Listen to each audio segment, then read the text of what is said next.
এখানে পরিবার 15টা না 10টা না কয়টা? তা 15টা এখানে তো হ্যাঁ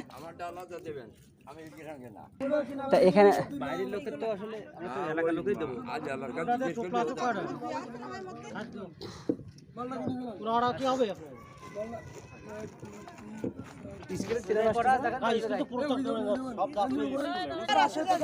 শোনেন, আমরা তো আসছি মূলত খুলনা থেকে, উম্মুল কোরআন ক্যাডেট মাদ্রাসা থেকে আসছি, আপনাদের সাহায্য করার জন্য আসছি।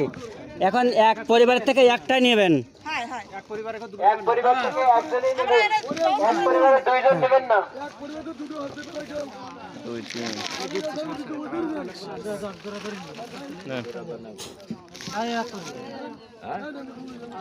কারণ আমরা মাদ্রাসা থেকে আসছি। মাদ্রাসার যারা হুজুররা, শিক্ষকরা সবাই মিলে, ছাত্ররা যারা মাদ্রাসায় পড়ে, এরা টাকা আমরা কালেকশন